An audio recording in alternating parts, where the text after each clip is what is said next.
Welcome, welcome, welcome, everyone, to another Thursday's New Teaching Show. Today we are talking about UFOs, UAPs, disclosure, and all those things in between. I'm joined by Dale, the bib Tobin. He needs a bib because he's still the seat on the shirt. Laura, Quickie Massey, and Maty, the Grand Traveler. Welcome back, guys. We had an adventuresome Tuesday show, but we are now getting back into the grandest of teachings, talking about all the recent UFO stuff. We didn't do a UFO show last week because we felt it was more to talk about the solstice. But now, since everybody's still talking about UFOs, UAPs, Dr. Greer, the Vegas plane, the Vegas alien sighting, maybe that would be a good idea to talk about it. With that being said, everyone that is listening on the interweb nets, we have a special request for you. Go on down to that like button, hit that like button, hit that subscribe button, and show us a little love. All right, everybody, let's talk about aliens, UFOs, and all those other things. Who is the adventurer that wants to start? None of you, huh? I was going to say first of all, Andrew, your audio is slightly bad. I don't know if maybe you could try and figure something out. Let me turn off my camera. That's the best I can do for right now.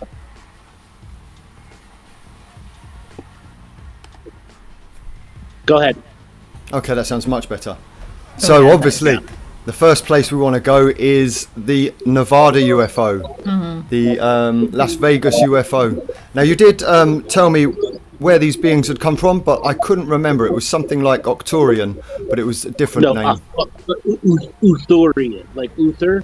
Uthorian. Uthorian. Yeah. Now, the thing is, you have to remember the setup. So the Thursday before the Wednesday before the Las Vegas thing, you had David Bruce come out, the next Department of Defense whistleblower that admitted there's crash recovery teams, testified in front of closed door Congress, and they all know that the secret programs exist. Everyone in Congress knows, they're just doing nothing about it. You had your Friday incident with the ships landing in Vegas, and on Monday you had Dr. Stephen Greer do a full brand new disclosure project at the National Press Club. That's what happened in those 3 days. But previous to that, we have had 7 confirmations from the American government in 10 years that UFOs exist or life on other worlds exists. It has been said, it just wasn't regurgitated through the mainstream news. So how did this get out so much, Andrew? Because usually with stuff like this, you don't really see it. But in England, I'm seeing it all over, like Sky News and everywhere. And it's kind of sticking because they keep going back to it and adding bits to the story. So it's strange how it's stuck so much, this story. And it's stuck this time because the mainstream media has fractured. You've had all these big, high-powered news people over the years who have left and done their own YouTube show. Kim Iverson, Crystal Ball, Sager Inetti, Joe Rogan, so on and so forth, and other people actually from the news industry who actually will cover the real topics. And there's enough of them now that they were able to make the zeitgeist stick. And also, there was a police officer that witnessed it. I mean, three police officers. So has it gone beyond the system being able to hijack it in any way, this information, or can they still? It was hijacked. No, it was hijacked. It was skimmed. They did do an effective job. The thing is, you have all these news reporters reporting it, and that's the power of real news when it's uncontrolled. They can't make it go away. And it's all over TikTok. They can only discredit those that are talking about it, which is what's going on. Have you seen any videos of that guy who was on the interview, that young kid? Have you seen any interviews of him lately? Like the people who saw the beings. Have there been any lately? They've stopped giving interviews, as far as I know. I don't know if they've restarted because they're being harassed and people are coming to their homes all the time. And then we found out more stuff. The actual police, the Las Vegas police officers had put up cameras a few days before and took them down a few days after. And there's no, because they told the family that they're putting forward that it's a crime. And then they have video of people taking the cameras down.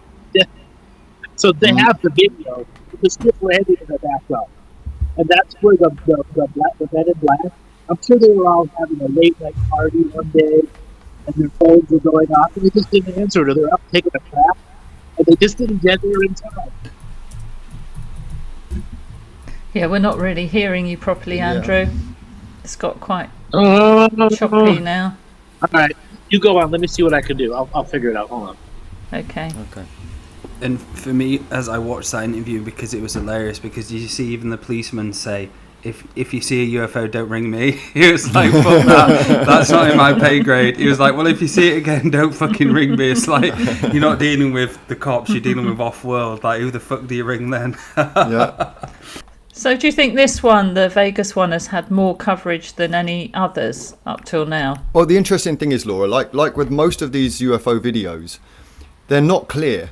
You know, they're just not. I mean, but you know, if a ship landed in average Joe's back garden, he's not exactly going to run out there within 6 feet of these huge beings and poke a camera in their face, is he? So I get it. Exactly. Yeah. Yes, but the footage is debatable. However, obviously, you know, I've spoken to Andrew about it, and he confirmed it as a real event.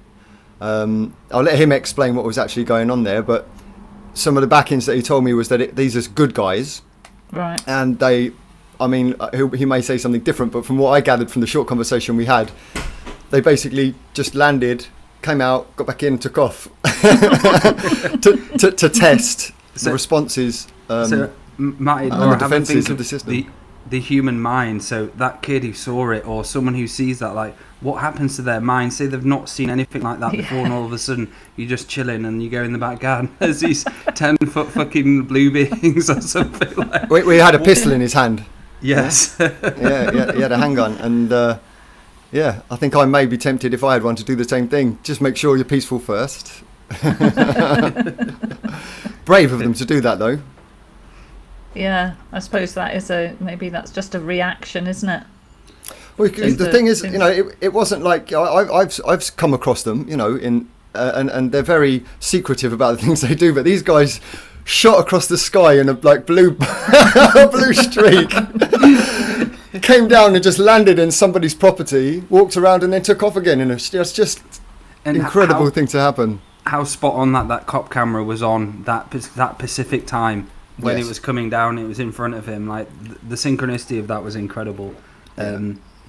And so for everybody in the chat as well, and everybody listening, so if you want to write in the chat as well what you experienced from it, and if you heard about it and what your thoughts of it, because I even saw a lot of my family talking about it, and I have never seen any of my family talk about UFOs. Then all of a sudden one of them was talking about the UFO in Las Vegas, and I was like, sorry, what?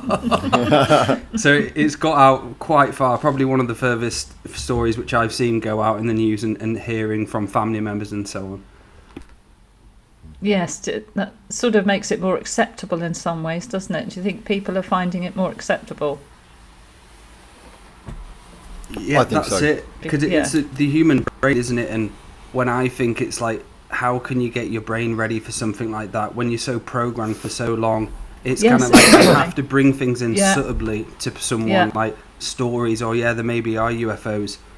So I think people are coming to that. There is an acceptance and a knowingness there is something out there for a lot of people, but they don't choose to look at it, or they don't choose to engage in it. It's kind of like they know it's there. Majority of people I meet, a lot of them say, I believe there's something out there, but I just don't even want to think about it. Yes. It's sort of unfathomable in a way, isn't it? More than they can handle. Andrew, are you here? Are you with us again? I think Andrew got abducted, guys. Can you hear me now? Yes, that's better. Yes. All right. So, no, I was not abducted. My internet decided to have a colonic at that moment. Not alien anal probing. Yeah, alien anal probing. So, yes, did you talk about the 12-foot tall aliens in the backyard?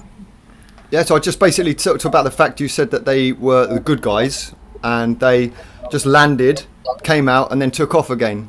in order to test the responses of the defences? The response times, yes. The This response is something they time. do, the response time, how long it takes special forces, secret forces, and police forces to respond to an incident. So for this specific incident, Andrew, was it, as Maty was saying, is it a come and go? Did they come down for not long and just went straight back up? Well, that's to be debated, because the ship left with the people still on the ground.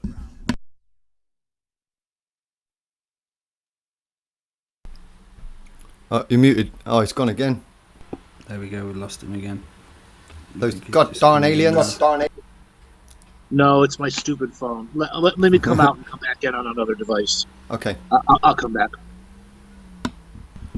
So talking about UFOs, like, it is, some of them stand out. Has anybody seen the Jerusalem UFO? That for me is one of my personal favourites, because so many people saw it. It wasn't just one camera. There was thousands of them. And because there was so many, there was like Jerusalem and all, the thousands of people live around. There was about over 1,000 people who captured it. And you see the ship and vessel going down to the temple where Jerusalem is, and you see it hovering just above the temple, and all of a sudden it just goes bang, and you see a light just flick up into the sky. If you haven't seen that, listening now, highly recommend typing Jerusalem UFO. It's fucking incredible. And it confirmed it with Andrew that it was a true UFO. And Extraterrestrial divas. yes, Being all dramatic. Shaking up and going out again. You motherfuckers see Right me? over the Temple of Jerusalem. It's like a guy in a Ferrari, you know, going really fast That's right. past someone. They're like, right, let's show these fuckers something now. That's the kind of energy coming off that one. I hope they're laughing at you. Yes. Or laughing with us, I should say. I've had some strange experiences with them, especially the kind of Octorian guys. The Hope and Glory, the two main consciousness vessels. I've come across one of those, and they're incredible because it really is just light. It's not like how you would imagine a ship to be, you know. It is just pure consciousness. No, tell me about Hope and Glory. I don't know anything about that. Oh, that's part of the old Galactic Historian stuff. That was two of the Octorian vessels where the Octorian consciousness explorers unmanifested their bodies and went into these two vessels and travelled the universe. The two vessels called Hope and Glory, the chariots. Oh, yeah. okay. So I'd like to share one of my memorable UFO experiences. I said it actually on the show where we had the the investigators who were on when we had them on, but I'll share it again because it's just so incredible. As around about 6 years ago, I went for a walk. I wasn't on any drugs or anything like that. I went with my wife, and we basically laid down on a bench, and the stars were out. It was a beautiful night, and we were looking at the stars, and all of a sudden there was one really bright star, and I was like, right, I've got to look at this. For some reason, some knowingness kind of said, just stare at this star. And Gabrielle looked at the star again, and all of a sudden, after about 10 minutes of staring, this star changed and it separated. So it went into two stars, and like you could see it was like a mothership type thing, and it had the crafts coming in, hundreds of them coming in and out of the vessel. And I was just there watching this huge craft with all the little ones coming in and out. And I was like to my wife, look at this, are you seeing this? She's like, yes, I'm seeing this. Like, thank God. Like, someone's validating this for me. Yes, Sean, we do. We do need remedial galactic history. I don't remember remedial galactic history. Ooh. Yeah. Ooh. I don't remember you talking about Hope and Glory. Maty was just telling me. The Octorian, the Octorian consciousness vessels. Bad Laura. Bad Laura. It's all right. You got a free pass. You can smack me on the nose with a rolled up newspaper if you want. No. I'll slap you on the wrist. So is it they use womb chakras and volcanoes, is it? So any high energy points of the earth to recharge, is that? Wherever there's electromagnetic particles coming out of the planet's surface, yes. And so, why would did those particular beings? And Chronos particles, mean time altering particles. Kronos, that's pretty cool. So, were they recruited, Andrew, or did they? What would the conversation be like before a group decides to pull off a stunt like that? How much preparation would go into it? That was a special mission from the very beginning, probably months, if not years, in the planning. Okay. Meaning, they have technology that is able to access, the names of the files of all the people working for the government, good guys and bad guys. Mm-hmm. And what they're doing is creating a network analysis map of how people respond and how things happen. They want to know how the brain works on the inside, because they can distort everything from internal and there never be a war, which was what this was about. They needed to see which personalities had psychic skills, which ones didn't, which ones had latent ones through genetic manipulation who are a part of the cabal but are sleeper agents. Mm-hmm. Okay? There's all sorts of shit like that goes on. And the whole point was to test it and then scan it, everything that responds to it, news people, everything. Worldwide scan of how it reacts to it. What about free will then? Do they have a line of free will with everything and them coming in? Who's free will? And that's what I'm trying to work out. So we talk about free will of changing the humans in any way, and if they come down in a craft in front of us and show themselves, is that against our free will, or is that not? They weren't coming down and showing themselves. I mean, like, in a ship or just like a site. What's the fine line there? What's a traffic stop? Yeah. Between getting a ticket and a warning. Fair enough, then. That makes perfect sense. Yeah. They got off with a warning. Clearly, got a slap on the wrist. Not cross the line enough. Are there actual pictures of the 12-foot aliens running around? No. I've got a few. You know what I'm talking about. There's no snap with the guy with his arm on him. Yeah. Okay. In a Las Vegas, basketball team shirt. Do you think we'll see more of this? Oh, absolutely. Okay. Absolutely. It's a matter of how the news media, all the different sides react to it. I think you're going to see a bigger UFO contingent on the news between now and February next year. That does not mean the shit is coming. It just means the Psyops are trying to counter whatever's there. Okay? Because for every one positive UFO site, there are 5,000 negative fake ones. How do you tell them apart? I remember that awful one I sent you. I knew it was fake, but I just thought I'd ask. If like this, someone's in the desert, and all of a sudden they're playing music in the car. Come on, what are you sending me? That's like said. There's a fucking trailer with like half a craft on it, just floating down the motorway.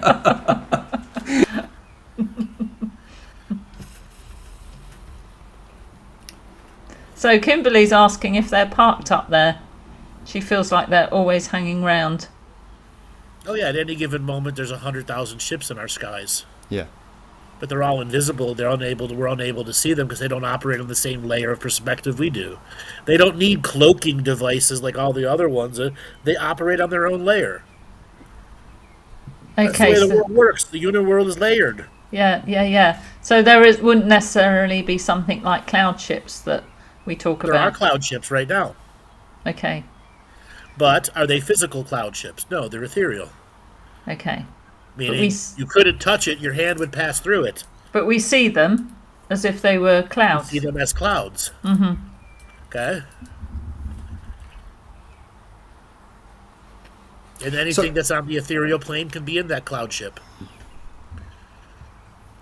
So obviously our own secret governments and so forth have their own versions of these kinds of crafts. How close are they to the kind of technology that the good guys have? Have they gone beyond? Are they caught up with them? The answer is they have not caught up with them, but they have significant technology to make any battle challenging for whoever was going to be in a battle with them. Mm-hmm. Okay? They may not have the unique strategies, or they may have a unique strategy. It's still going to come down to what the purpose of the particular battle or war is, because it's all about the pre-planning. And in When you have precognitive workforces in a military role, what happens? Counter precognitive workforces and counter this and counter that, counter this and counter that.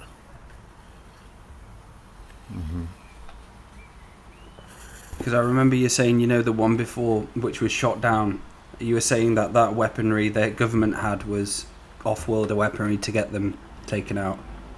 Do you remember which one I'm on about, where there was that significant chain of loads of different things happening in Alaska and so on? When they were trying to stop the loose from getting out.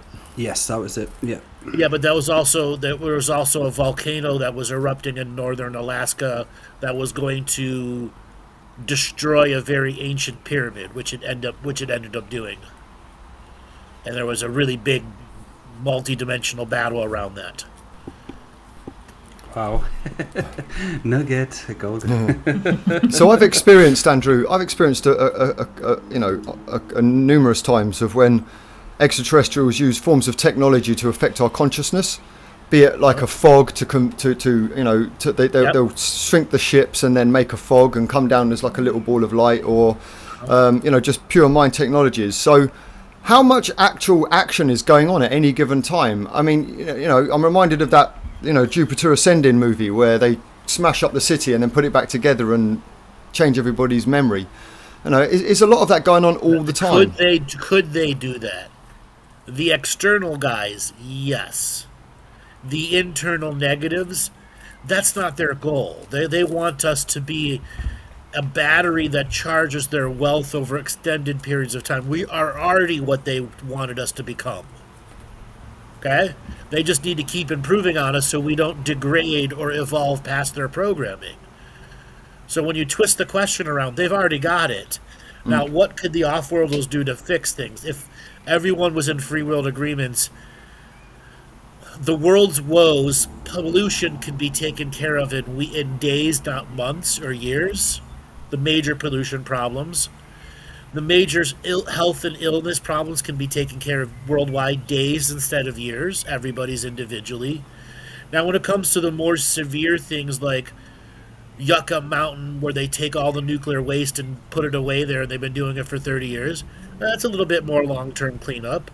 Or the salinities of the ocean, etc. But you're still talking weeks and not centuries. Okay, so yes, they could rapidly change the surface of this planet and all the beings on it if they were all in agreement with it. And you wouldn't need to physically be near them. They have teleporter technology that can individually transport every single living thing on this planet from one place to another. And the teleporter itself is the healing device. It reconstitutes your DNA in such a way that it sheds off the negative rungs of DNA that are causing the sickness. It can reshape and reform the body too.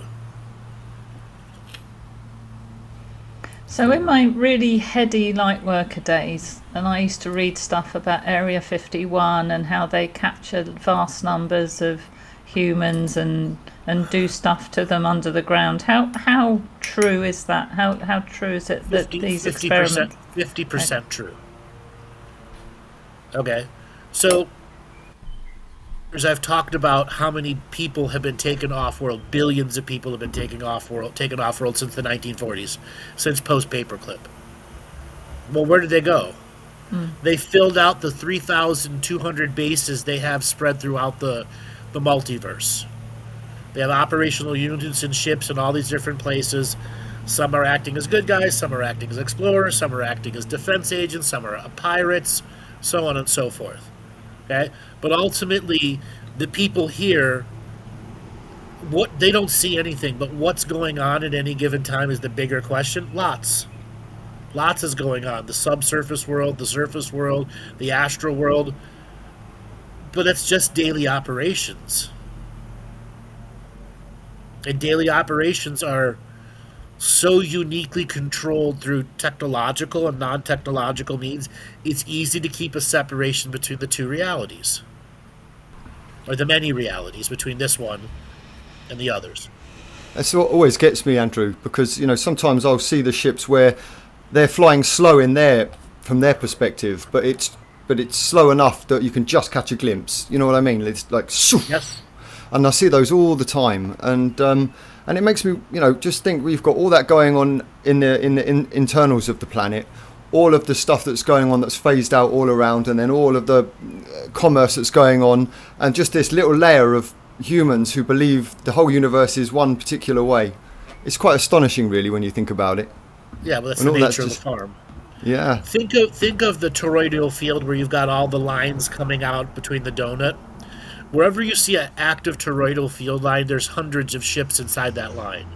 Because those toroidal field energies, those magnetic energies, recharge the drive and ground the ships so that people in them feel like they're on a surface of a planet.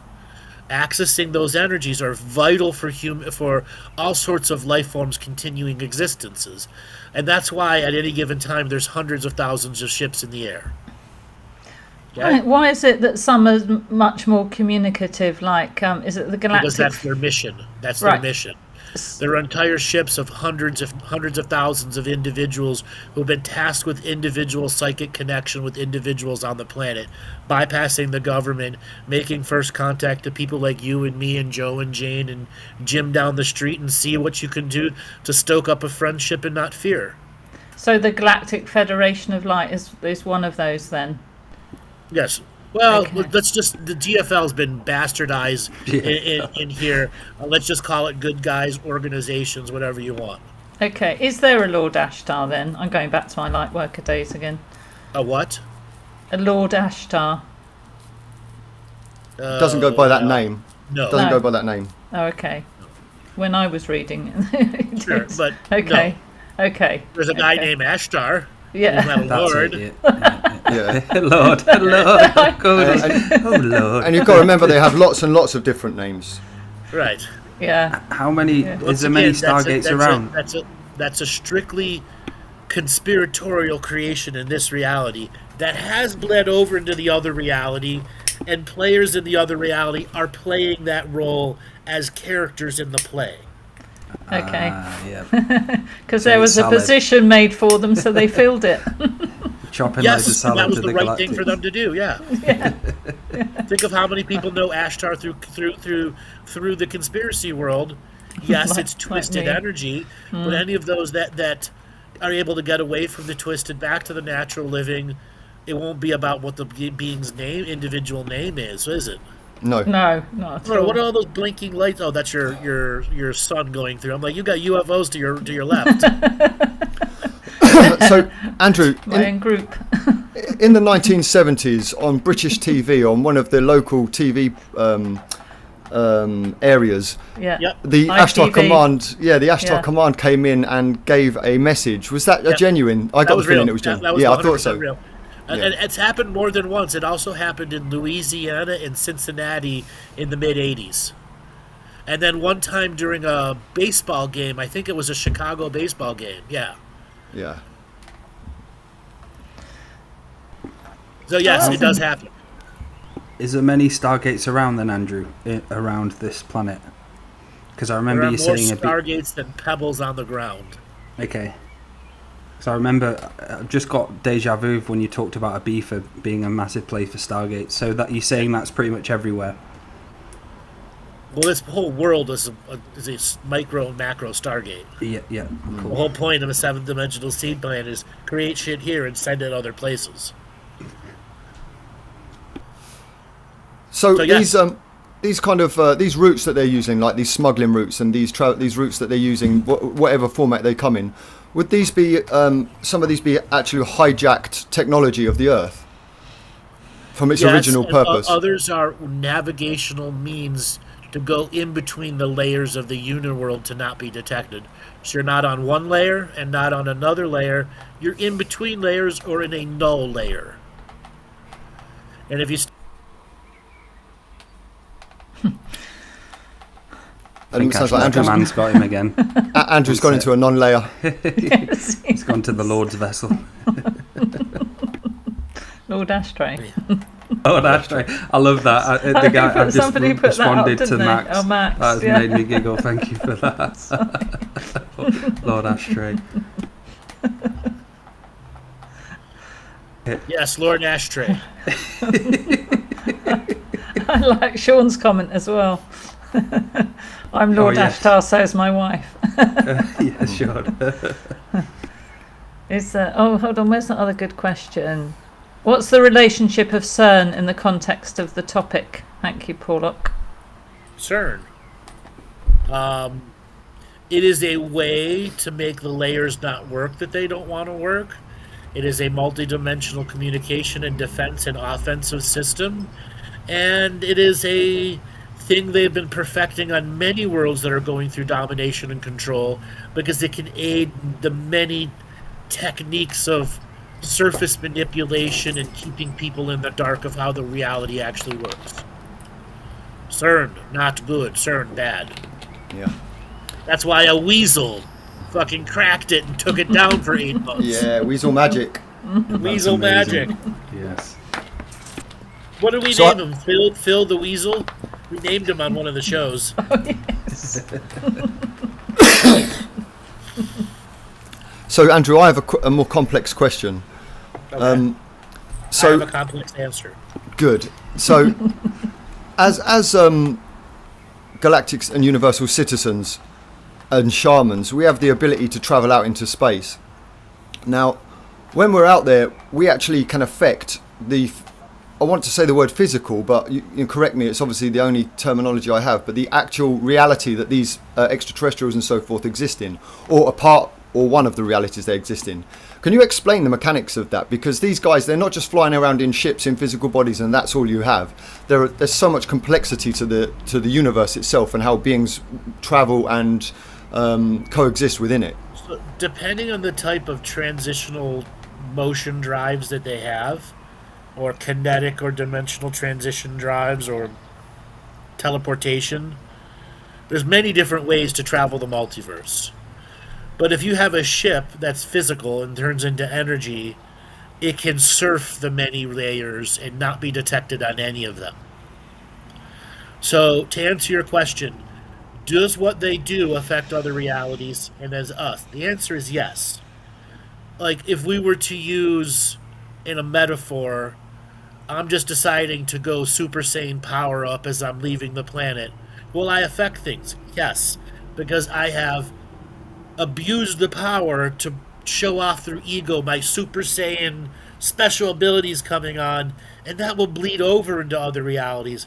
And part of the greater awareness that the UFOs have is the technology that you use can damage so many other places who are not in your physical location. They could be thousands of light years away. And you can harm and destroy and genocide them out of ignorance. That's the hub of the interconnectivity of the universe, because Yes. sometimes you can be there at a place and, we've experienced this, Andrew, where all of a sudden the universe becomes aware of what's going on and people just show up. The So universal pagers turn on and everybody gets a beeper and has to run. Yeah. And yes, the universe still uses pagers. It doesn't want to update the phones. It's a boomer universe. So when people talk about going on galactic missions, what are they doing? Light body technology in space. Okay. What are they So doing? they're projecting themselves. Yeah. Yeah. Okay. Is it helpful? Can I be. don't know. Is it? Can get you in trouble. What have you noticed? I've been shot a few times. Okay. No, Maty would know more than me. Oh, I suppose yes, because I've seen myself on a spaceship. So yes. Yeah.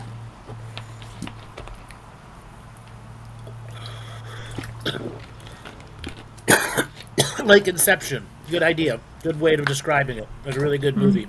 Yeah.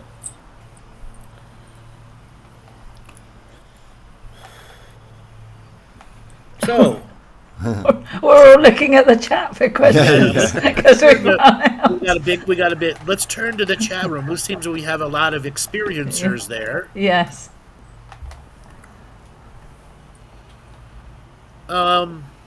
Ethan Barber Marciniak. That's like David Icke. It's a love-hate. For as much positive she has done, she has neutralized her positive with something stupid. And again, I'm not knocking on David Icke. When you're around so long and you have to stay relevant, you tend to say bombastic things that really don't apply to the greater teachings of what you're trying to say.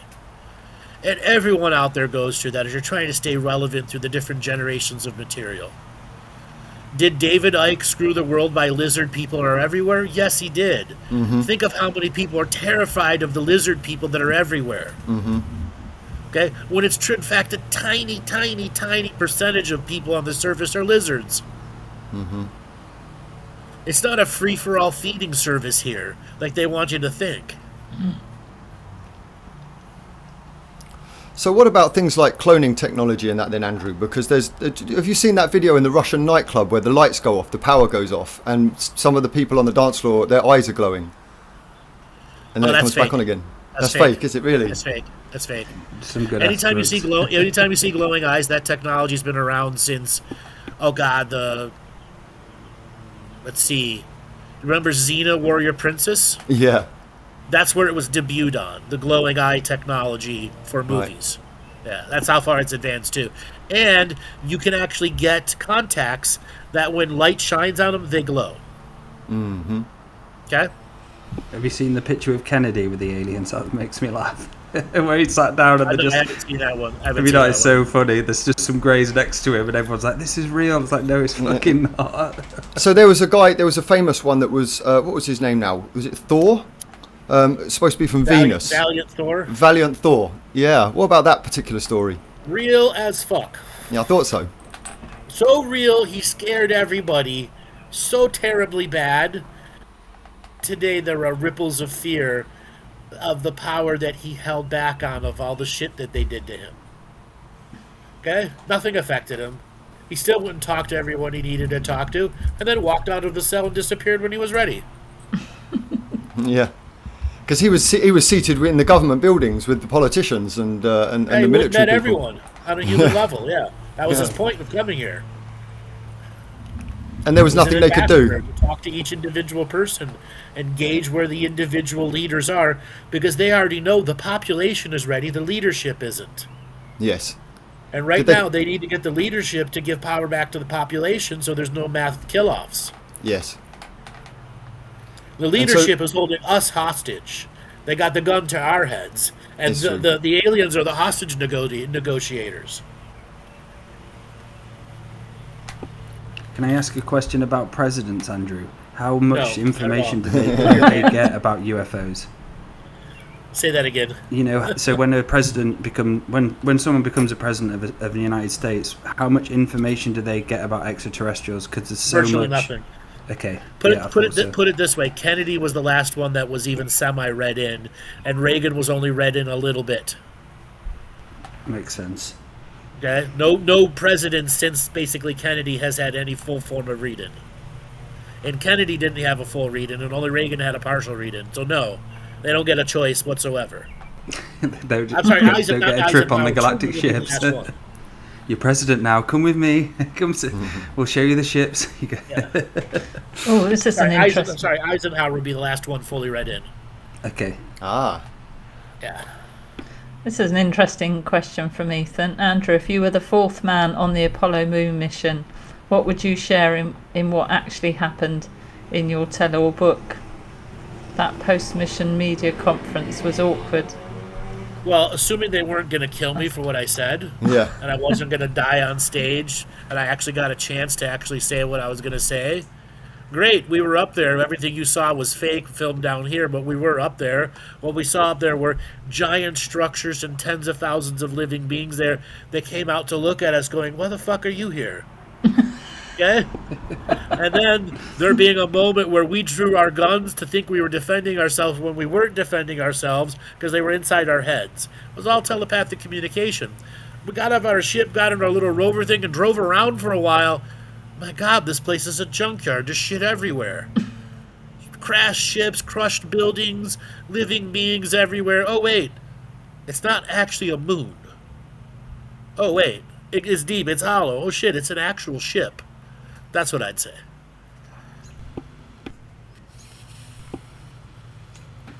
Now you got. And they knew that. They knew that before they got there. Sorry, yeah? what? Sorry, they knew that before they got there. So here's another famous one, Andrew.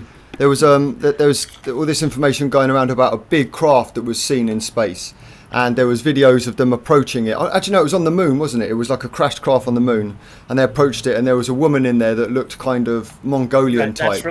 That's from the same set of files, and that crashed ship was 7 kilometers long and 2 kilometers tall. Yeah, and the body, the picture of the body, that was a real being with the diamond in the head, real being. Yeah, I thought so. Yeah, we just don't see photos like that coming out anymore. Yeah, but the being with the diamond in the head wasn't a living sentience. It was a... How do I put it? Biomechanical suit? No, more like a remote-operated super suit.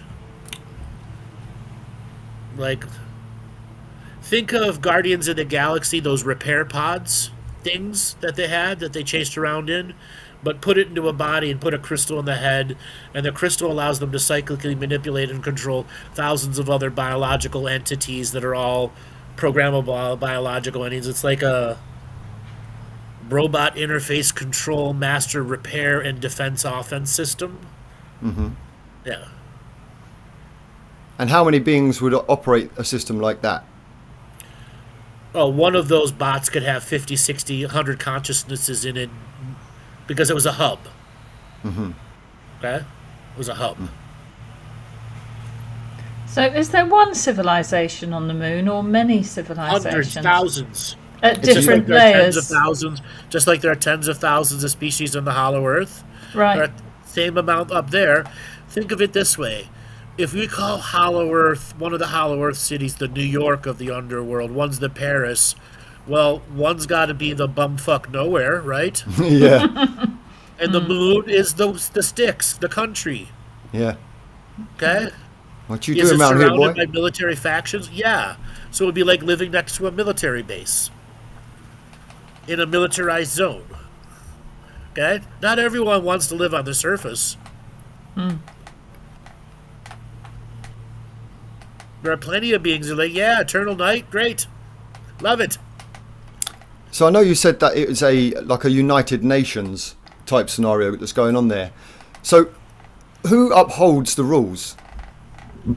Okay, it's more of a hotel than a United Nations. And the hotel meaning beings from the 19th dimension to the first dimension can come and operate there and be seen physically and interact with people. That's the main technology on that planet, on the moon. Then there are all the groups who have representatives there who have formed a loose association of Unionized Nations for those who are external coming to Earth and have to go through the Earth learning rules. Before you're allowed on Earth, you got to go through Earth training school, which is on Mars. Okay? And then, which is on Mars and the moon. And then you go to Hollow Earth and go through the Hollow Earth training because they teach you how to operate in the different layers before they allow you under the surface. And then you would become a part of the birthing cycle. You would have to go through. No. There are those that choose that because that's what their greater exploration is. But there are others that are just going to live out their 700 years on the surface because they're going to be a secret agent or a sleeper agent, or they just want to be here for the Great Awakening and they bribe some motherfucker to get them there. Well, and they'll just look like a normal person walking around. Like Star Wars. Yeah, just like a normal person, yeah. So are you talking about these type of people? Would they be under the same category as those who walk amongst us? You say there's a lot of galactic beings who actually come kind of walk amongst us. Are you talking about they would have to go to Mars before to make sure they're kind of trained? If they're going through the system, yes. But the system is going to try to weaponize them and make them loyal to the system, but not everybody. There are people that make the oath but don't give a fuck about the oath, okay? But they're also not going to let technology into their body that could put them into be controlled, okay? That's ultimately, if you're in the government, they put nanites into you, track you and control you. Mm-hmm. Do many people come to be like walk amongst us and just stay here and just stay for a long time? The answer is not as much as you think. They don't come here to be with us. They come here to operate in the many layers that have open space and room for all sorts of immigrants to come and have a reality, create their own space and the uniqueness of this energy and the type of planet and consciousness mind that it is. Many of them would love to be able to freely live with us, but they know right now the the soup of all that isn't ready, so it's good for them to come here and stay in their layers and create their communities here. Mm-hmm. They want to be a part of the awakening too, and they have every right to be. Yeah.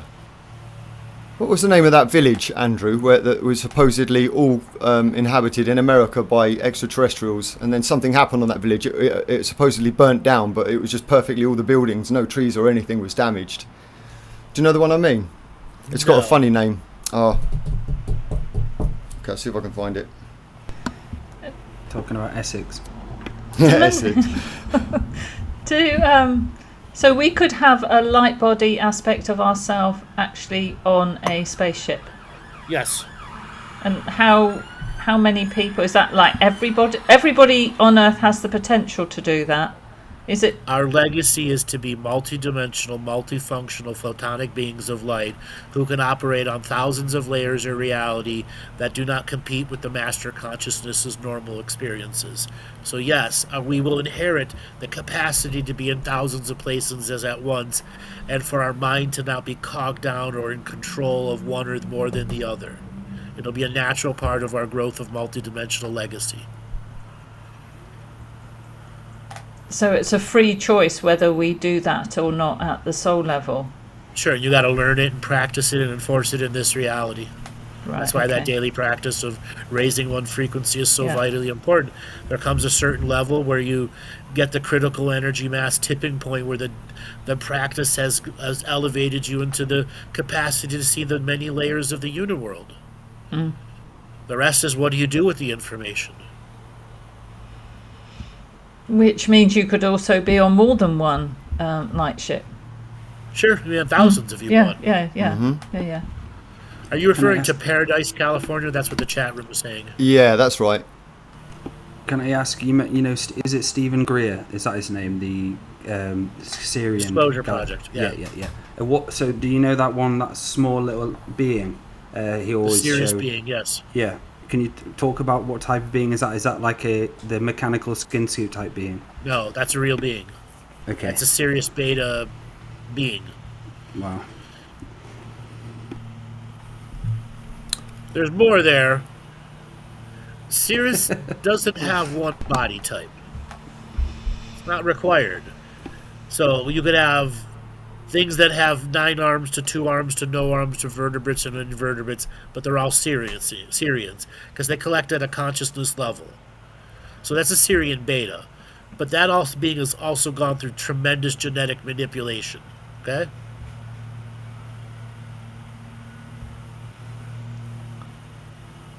So in the early days, you used to talk about the Silver Legion. Yep. What was their specific role? Contact. Help free worlds. Okay. Always have a trained group of special forces that can be on call to go to any part of the multiverse for extremely dangerous missions done by insane beings trying to create galactic level annihilations. And were you in contact with them, or are you still, or? I've cut down a lot of contact up there in general. Mm-hmm. So, do I regularly go, yo, dudes, what's up? No. Yeah. Okay. Because I understood I needed to be more here, and talking about them up there was not what they wanted me to do. Mm. It was okay to talk about it, but not an ongoing process. I'm supposed to be here creating solutions here. Yeah. That's why they're helping me here.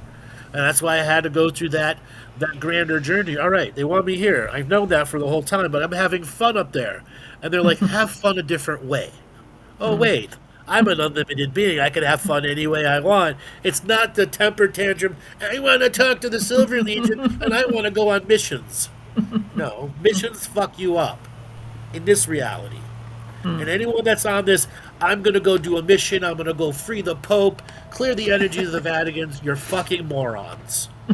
And please, somebody help me with that statement, why they have to understand why these mission morons that are out there everywhere freeing the planet, saving the world, why they're the fucking crazies. Because because you don't have the mastery behind you, you don't have the skills, the techniques, you don't have the years of practice. These things, they come to you. You don't just go to them, they come to you. And if you're going to have these kinds of missions, they're going to happen in a synchronistic way where you know that it's right and you're ready for the mission, because you are going to get hit and hit hard. And then, you just and a lot of the time people are just absolutely fooling themselves. They're not doing anything that they think they're doing. Say they've saved the world from doing their missions. They're just fucking idiots. Yeah, it's an individual It's an individual self-mastery journey. Let me ask the chat. If you were listening to some channeler or some speaker who has some form of capacity to talk, and they stated to you, I went on a mission and I saved everyone in the world, do you believe them? What?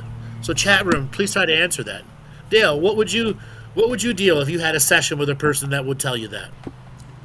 I think their ego would be so high and they'd be so lost in their ego that they'd lose themselves in their own reality, and they'd be just far gone. It's quite, I'd say insane is the right word to say, because I've seen it both hands. I've been with someone like 8 years ago who came over, who was just battling the galactics, thinking he was clearing out all these areas.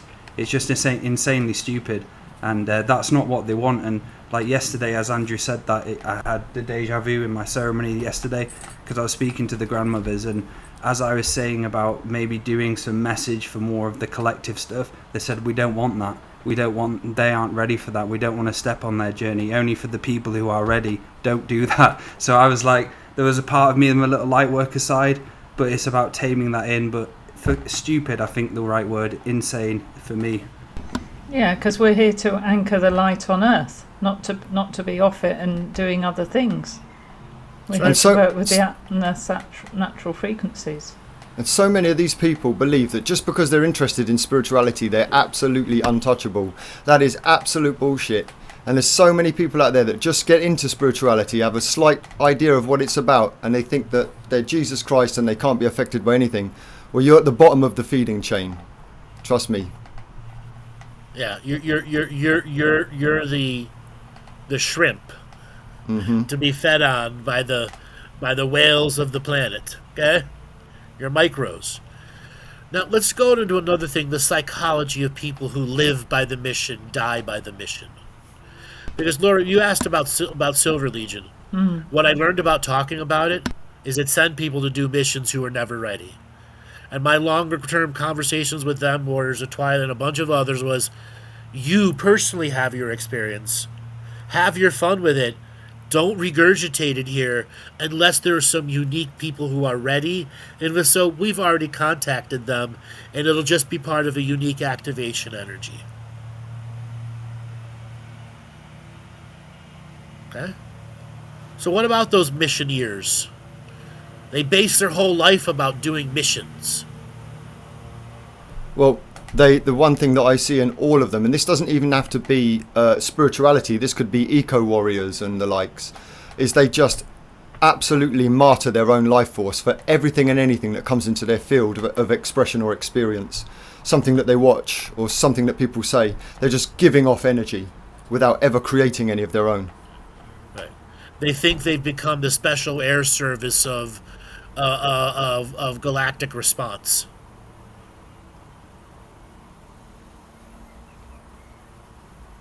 It's just just where did they get their SAS training? Exactly. It's just, it feels to me like it's just losing reality. And like I had a part of myself back in 2012 who was like that, who I'm doing inner work on now because it's really fucking me up at times. It's kind of like you lose reality and you go so off into being a martyr, you just lose everything. You probably don't have any friends, and the people who are around you are fucking probably just as crazy and weird as the person doing it. It's such a strange concept now, looking back at me back there doing it. I'm like, why the fuck was I even thinking about that?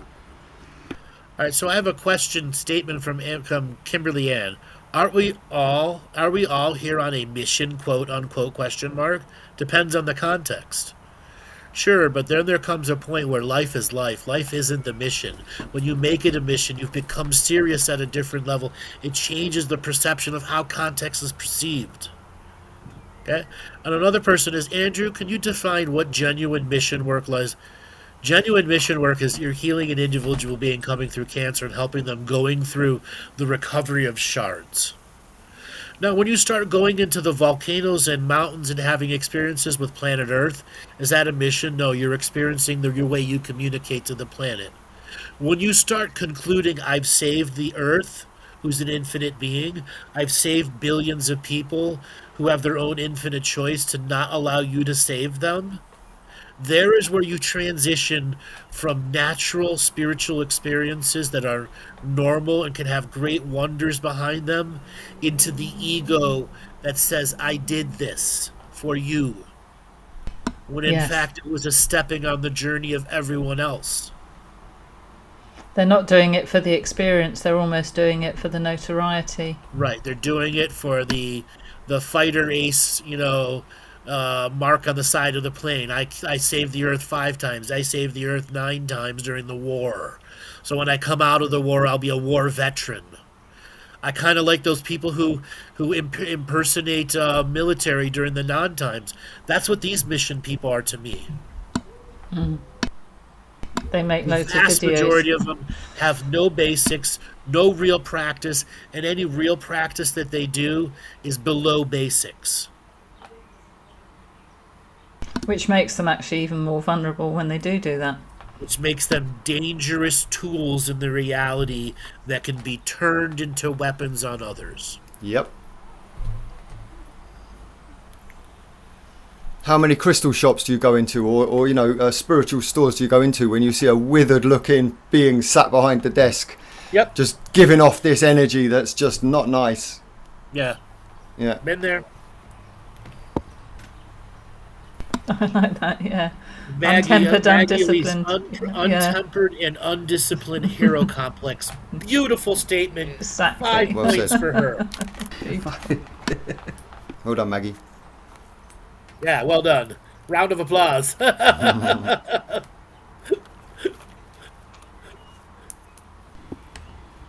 let's go a little bit deeper into mission work before we switch to the next subject matter. So Okay? it goes in. What was a positive mission?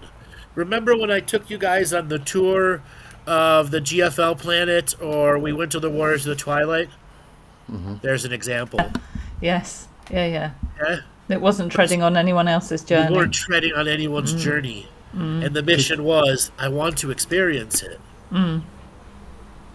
Dropping yourself into a war zone? That's fucking nuts. Yeah. How many times have you heard this say, don't poke the sleeping dragon? That's what they do. They walk into the temple of the devil and kick it in the nuts and expect a response going, bring it, I'm a light worker. That's what they're doing. Yeah. And their own egos color the experience from negative to positive for them.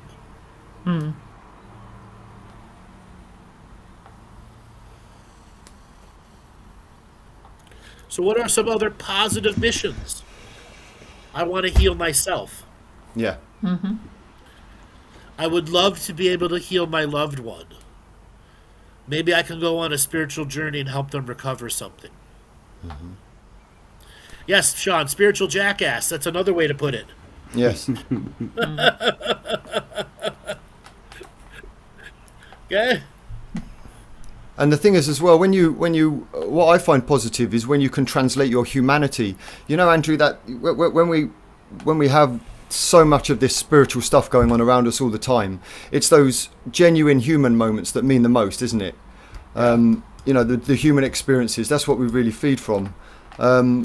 And so there is a way to translate that to these communications. And so some of them I've had, where I was communicating with the Peshwa, and they came into my consciousness and we partied. We played music and we danced, and it was, they came into my world at that time, and that was so much more fulfilling than dropping into a war zone or any of that other kind of craziness. Okay. Real genuine relationships. Why do people drop into war zones? Let's make that a round table, around everyone here. So that's got to be some form of like spiritual patriotism. Okay, Laura? A sedentary, a point to prove, something to prove. Okay. Ego. Dale? Dale? Because it makes them feel semi-good, and it's like a fake good, but realistically they'll never evolve in their inner self by looking within and start sourcing true happiness through being here, experiencing. They're always looking to have the instant gratification experience and validating their ego. That's how I see it. Dopamine release junkies. Just Yes. like adrenaline junkies, except you're getting it in the spiritual world.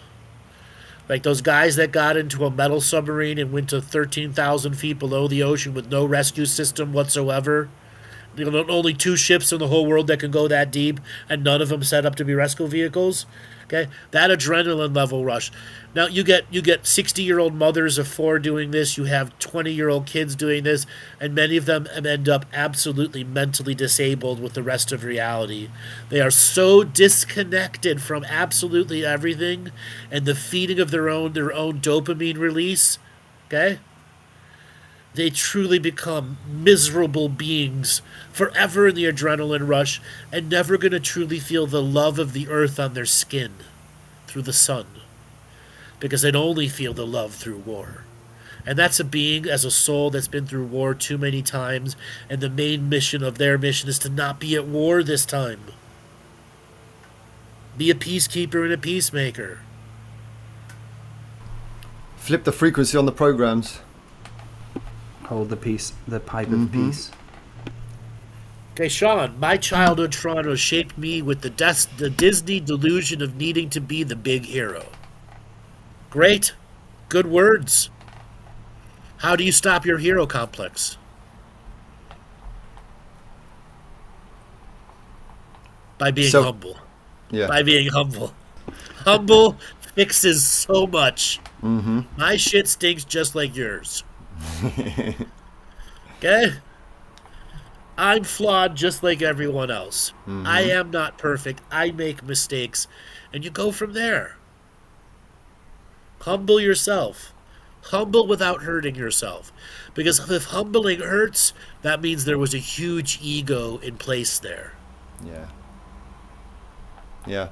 And you have to go through that pain of facing the ego like that enough times to realise you don't need to make those choices again, because it's just something else to add on to that sensation. Eventually you just navigate your way out from it. Yep. So Danae, hey guys, how things? More drama and trauma in the brain health melt as well. Yep, we know that. It's going off the hook right now. Really, really bad. And then you're having a lot of people who are been taking a synthetic heroin and a really bad synthetic copy of what's it fucking called? The new thing they're putting, fentanyl, and they're having full mental schisms from it. Yeah, it's The dangerous. fentanyl is creating full separation of and personalities inside of people. Shit. Yeah, and then you have the meth they've been adding fentanyl to the meth also. And some other stuff, which is creating a whole different other form of mental breakdowns, pure mental breakdowns, where you're shattering tremendously important parts of the internal workings of humans. Did you say the humans are the only one who have like hard drugs? It was only created here.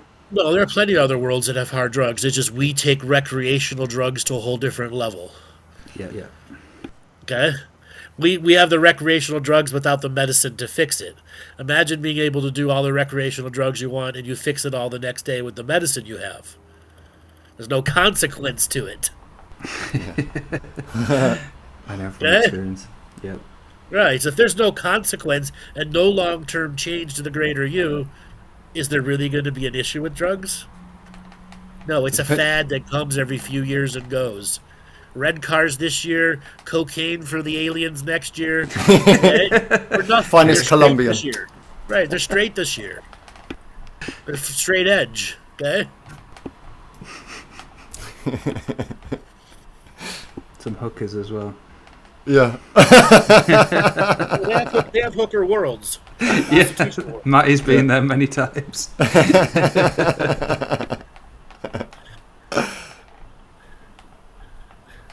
How am I going to say it?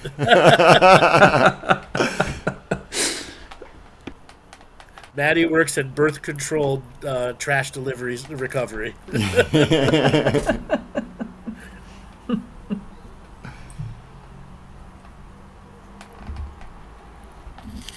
So we have an active chitty chat room over there. Yeah, we do. All right, Just all you read. chitty chatters, why don't you ask a deep involved question? A masterful question.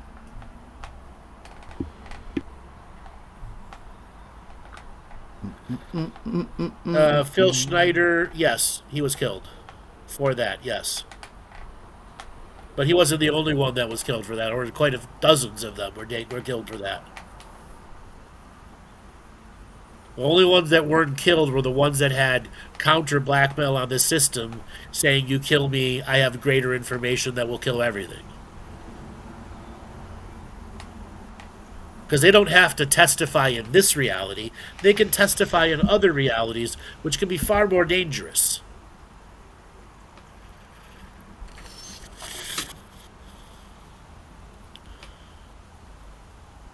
Do I know about soul braids? Don't know how you're combining that words. It sounds like light worker salad. Word salads.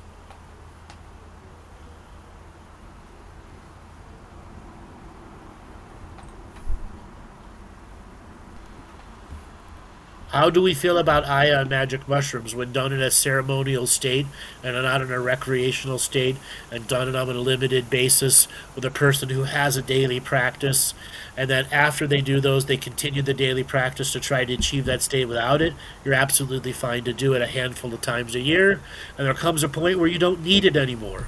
Once you start a ceremony, it always stays with you. And anyone that's done ayahuasca at any form of real level knows that. You're never getting out of it. It's always there. It's always in the background, waiting for you to summon it back up to the levels of you could touch it and feel it. So there's a question here, Andrew, which is a cool question. When is first contact that's undeniable going to happen? And now this is something that I remember was a big thing Who's for me. undeniable? Yeah, exactly. Because it's an individual process, and I hear stories of people having contact, and they're completely different to the type of contact that I have and contact that other people have, because it's very dependent upon who you are, what your life is like, how much healing you have to do, how fearful you are, or a plethora of other subject matters that are dependent on how contact can happen for you as an individual, not as a collective at all. Remember earlier in the show I said there are whole ships out there with hundreds of thousands of millions of people trying to contact the surface people here? Yeah. Sometimes the surface person doesn't know what to do with the voice in their head. Mm-hmm. And the person on the other side has to be non-offensive, and sometimes you just are a story in the background until they believe it. And then there's a greater revealing. Yeah, most of what I told you was a story, but much of the context in it was to try to teach you about multidimensional awareness. So you have a lot of first contact beings who aren't ready for it. Okay? And it takes decades to train them to be ready for full interactive contact. And then, as you see all over the internet, there's all sorts of people who are well connected with those things because they've been practicing. They embrace the truth of it years before. Okay? So first contact is first contact. 97th contact is totally different. Yeah.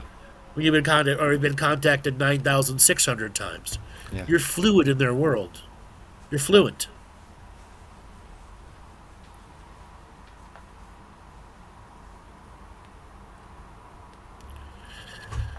So, APO, the secret space program, how many cruisers, destroyers, aircraft carriers, size ships does the Five Eyes have, military have? It doesn't matter. They can be overproduced instantaneously. The other worlds can produce 1 million ships in 5 hours. Imagine that, with crews for them. They can maybe produce 100 in an hour here, if everything was working together with all of their bases. That's how fast they could be outproduced. Numbers are insignificant in this form of warfare.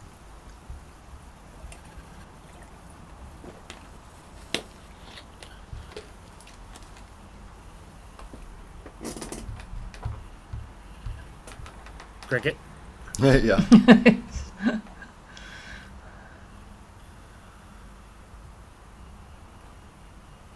A DMT cat raccoon took me on adventures. I was just reading that.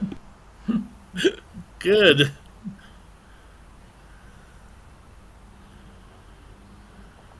Sounds like a good night.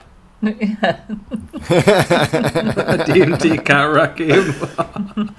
All right, so the person was we're talking about soul braids. More than one soul stream in a body. That's known as a forked soul stream, but in reality it's one here and one there, but they come from the same source. You don't actually have two souls in one body. That's actually a bigger reality-based myth. You have a twin. So when you just say copy and replace it with twin, there is slight variances that allow little differences in free will choice. So yes, it's just a different way of describing forked source stream or twinning energy. There are many people who are in the womb and you have a twin, and then you absorb it into your body, and you have birthmarks, what many birthmarks are. Okay? It's very, very common to absorb a twin. It's how we learn deeper, more important lives in the world, because that twin has another set of spiritual contracts that we will complete for them, which expands us.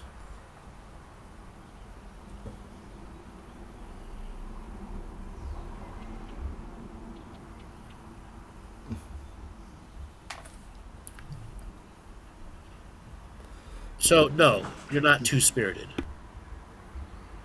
You still have to, you're missing the fundamentals of how, can something be grafted onto you, be a technology? Sure. But that's not natural two souls in one body. It actually doesn't work that way. It's a twin. Each one has to have a slightly different purpose. Like grapes on a vine, they all look the same, but they all come from the same vine. They all taste relatively the same.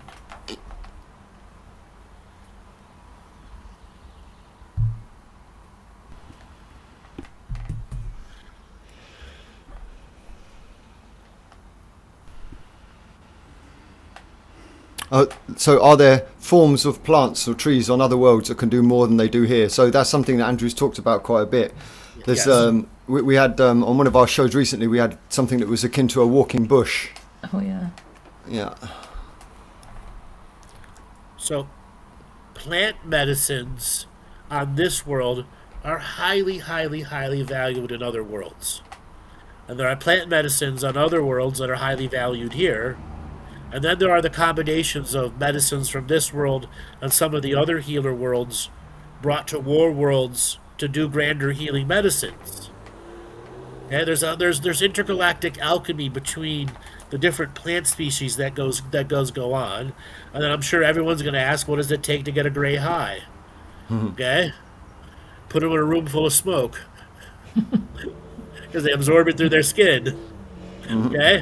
What happens when a gray's high? You fuck shit up. You do not know with excess amounts of THC.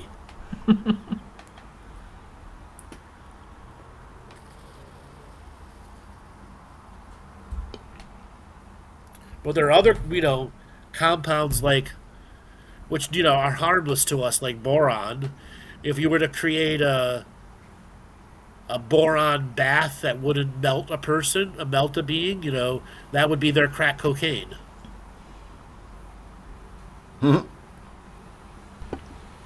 Is ayahuasca originally from here? Yes. Okay. But it's also from other places simultaneously. Yeah. It has many origin points.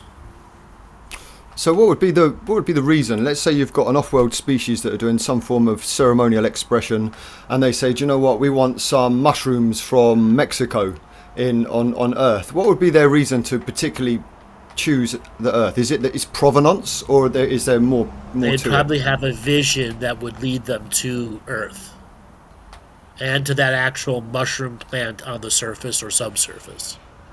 Because that mushroom can interdimensionally communicate to the universe through the mycelial network. So it's attracting beings here. Just like a dog can smell a scent in a wind here, you could have somebody 1,000 light years away put their metaphorical nose in the air. I sense mushrooms out there. Truffle hunting. Okay? Then they go on the grand adventure.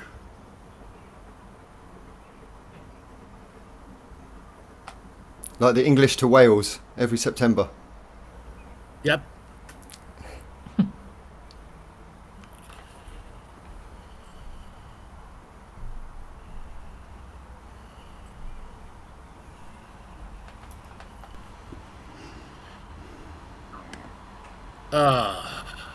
Dave. Hello, Dave. Hope you're recovering good. Oh, hi, Dave. Stephen Greer had a Raytheon contractor who worked on a neutrino detector in Antarctica. The detector is a 1 kilometer cube matrix device.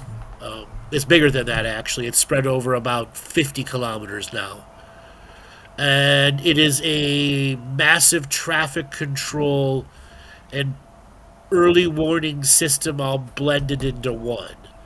That neutrino filter allows them to see, no matter what dimension you're using or what technological drive you're using, if you're originating source on this place from another originating source, it can detect you. And give you encrypted communications for what layers of reality you're supposed to operate on, what wave frequency allows you free flow through your space. Is it a scalar weapon? I just answered what it is.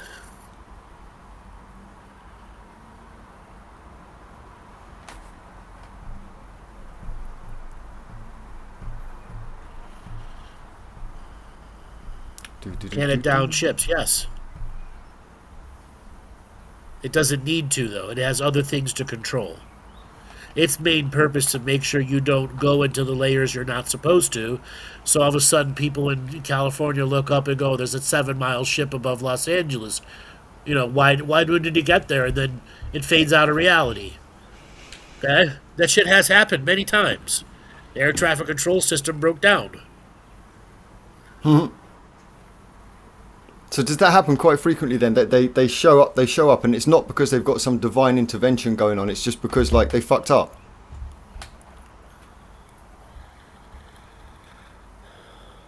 Is there a mountain in the North Pole? No. Because the word mountain is anything over 1,000 feet above sea level. So technically, no. But then again, what's the North Pole?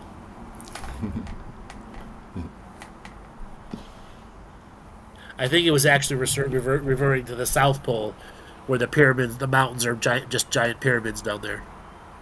Yeah. Have you seen where those pictures of the North Pole from the satellite, the Antarctica, and they see a ship? I'm not sure. Is that true? Have you seen that one? Yep. Yep. Oh, He's the well, real. what about that one? There's a really famous one. I think it was in South Africa or something, where the ship landed and the beings got out and they spoke to the school children. That was Australia. Australia That was was it? Australia. That's right. Yeah. Yes. Melbourne.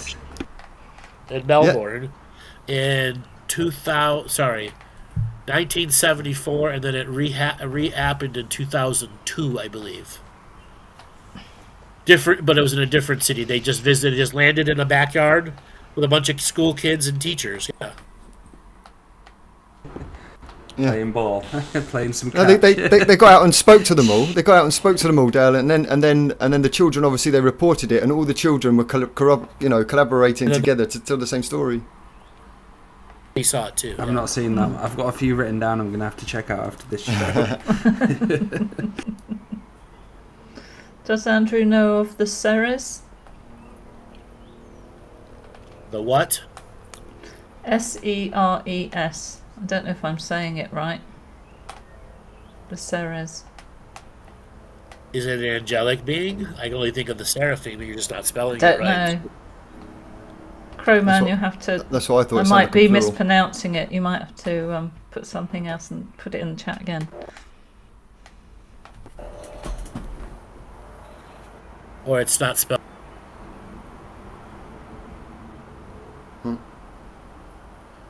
So, Kush, do you have anything about mastering alchemy and what type of spiritual tech it is? Yes, I have a whole alchemy series inside my store if you want to go look at it.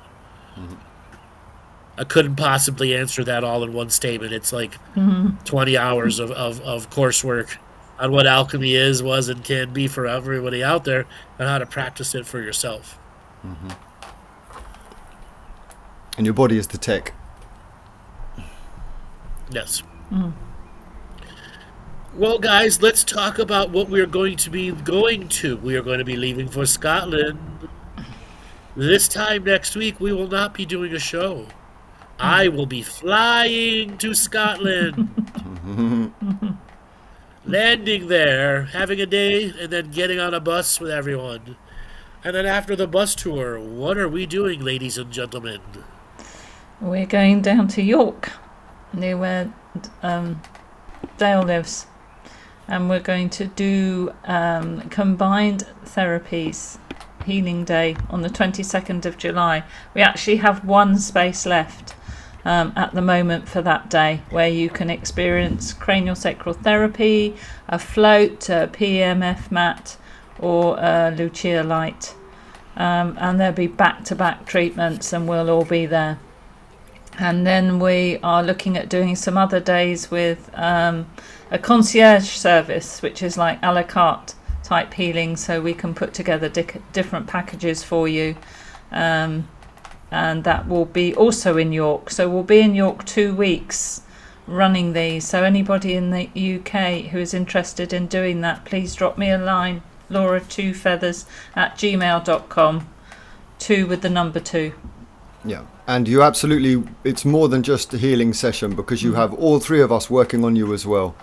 And there's a session, a half-hour session booked in with the first day as well, with Andrew included in that price. Yeah. So you imagine a Lucia light with light language. It's not the same day, but it's booked online. Yeah. That's right. Yeah. Yes. Yeah. Or the PEMF mat with psychic surgery. Exactly. That's a whole other dimension to what is already a very powerful healing technique. Yes. And then we're going to come up with the colonics healing, too, where psychic surgery during your colonic. Yeah. We pray over the water for 10 hours. Yeah. Oh yeah, did I say the float? Did I say flotation pod? Yes, I you missed did that say off. that. I did. Okay, good. Yeah. Okay. It's only because I only said that because we did the colonics show, where the light language colonics show, Oh which yeah. got a lot yeah. of people shitting up a storm, let me tell you. Yeah, we'll have to do another one. Yeah. We'll be back, so that'll be our first show back. Yeah.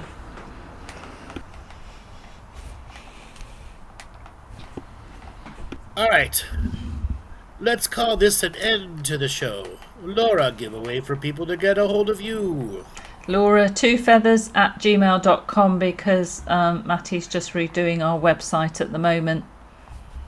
So anything to do with the healing days that we're doing in York, contact me as well, and I'll send you out a private invite.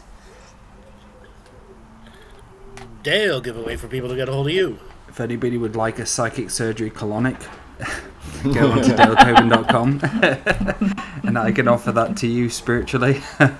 And if anybody would like to train in psychic surgery as well, go on to daletobin.com and check it out. Thank you. Maddie, giveaway for people to get a hold of you. Just as Laura's just said, our website is down at the moment, so none of the products are available on there. But if you want to contact me for private sessions, it's Maty Waller, 2 feathers medicine, one word, @gmail.com. Okay? You all know who I am. You can go to my website, andrewbartzis.com. We have another mentorship session starting in the second week of September. Go to if you are interested in getting a mentorship journey with me, go to the website, andrewbartzis.com, look at the store feature, and you will, or the mentorship tag, and you will see all the information that gets with being a mentorship student with me. Everyone on this show has been a mentorship student, and many, many other people have had some amazing experiences next leveling with it. Alrighty, everyone, we will be back tomorrow night for our last game stream, because I will not be able to be game streaming at 1 o'clock in the morning British time unless we game stream at 4 o'clock in the afternoon on a Friday. But we will try to figure out and sort out all the Friday shows, the Thursday shows.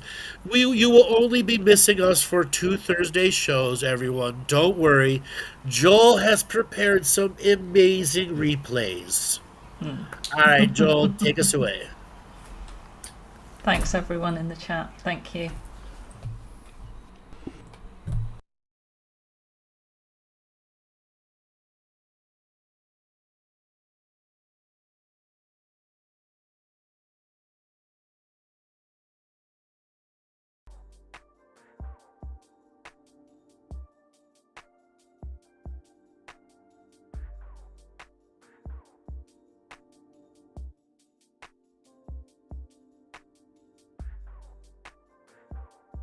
Healing comes in many forms, all the colors aligned.